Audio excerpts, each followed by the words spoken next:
Parang finals, hindi kinaya ni Zion Williamson ang nangyari, tinapon ng tuwalya. Pinag-aangasan ni D'Lo ang Pelicans, namilipit mga idol si LeBron James sa ginawa sa kanya ni Zion, tinawanan pa. Grabe ang asaran mga idol. Simula na ng play-in tournament, ang mananalo ay haharapin ng Denver Nuggets sa first round ng playoffs. Lakers versus Pelicans, nagkapikunan kaagad sa first quarter pa lamang ng laban sa pagitan ni D'Angelo Russell at Jose Alvarado. Ayaw kasing tigilan ni D'Lo sa pang-aasar itong player ng Pelicans. Hindi rin nakaligtas kay D'Lo ang crowd ng Pelicans at pinagtatrash talk tuwing i-score nga sa tres itong si D'Angelo Russell. 13 points sa first quarter si D'Lo, habang si Zion Williamson naman na beast mode kaagad mga idol with 10 points. Two-handed slam dunk kaagad for Zion sa pagsisimula ng first quarter at pinanis pa niya si LeBron James with a spin move, sabay atake sa solid na depensa naman ni Anthony Davis. First postseason game nga pala ito for Zion Williamson. Eto pa, nice move by Zion Williamson, fadeaway jump shot at highly contested ni Rui Hachimura. 34-26 end of first quarter, lamang mga idol ang Pelicans. Second quarter, mas tumindi ang tapatan mga idol. Unang natirahan ni Zion si LeBron at nasupalpal pa niya si LBJ. After niya nagrun ng LA Lakers, one-handed throwdown ni LeBron James at fast break, nabangga ni LeBron si Larry Nance Jr. sabay titig mga idol. Nagresulta yan sa two-handed dunk ni Jackson Hayes. D'Angelo Russell again, 2-point jump shot versus Zion Williamson. Sabay trash talk mga idol sa crowd ng Pelicans. Talagang ayaw tigilan ni D'Angelo Russell ang crowd.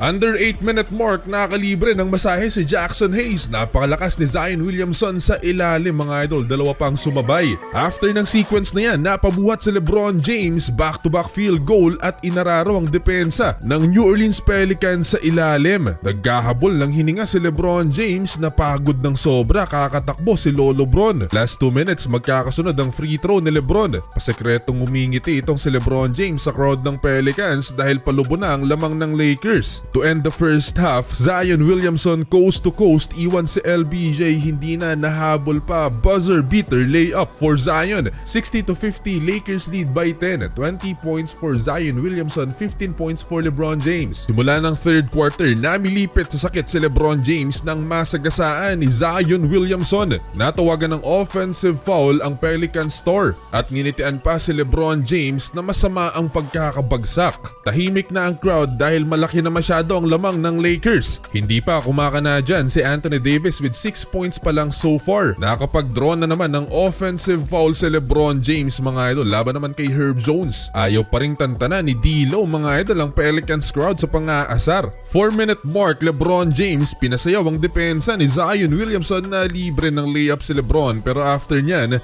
nagkaroon ng run ang New Orleans Pelicans at naibaba sa single digit ang lead ng Los Angeles Lakers. From 18-point Lakers lead, 7 points na lang, 83-76 heading into fourth and final quarter. Fourth quarter, bugbog na ang paa ni Jose Alvarado pero patuloy pa rin ang paglalaro nito dahil sa impact na naibibigay niya para sa Pelicans. Close game, Trey Murphy hits a big time 3-pointer, 5-point game halfway ng final quarter. Sa tres na to ni Alvarado, 2 points na lang lamang ng Lakers, 91-89, na-hype na ang crowd. Crunch time, two-handed dunk by Zion, natulog sa depensa si LeBron James, 93-91. Buhat na buhat ni Zion Williamson ng New Orleans Pelicans with 38 points, 32 points dyan ay nagmula sa paint. Hindi pwedeng mag-relax ang Lakers kay Zion Williamson, 40-point game na ang kanyang season high pero mukhang na-injured mga idol si Williamson down the stretch. Frustrated si Williamson mga idol with 3 minutes left in the game clock, bumalik sa locker room, tinapon ng tuwalya mga idol. Bad news sa Pelicans, good news naman sa LA Lakers.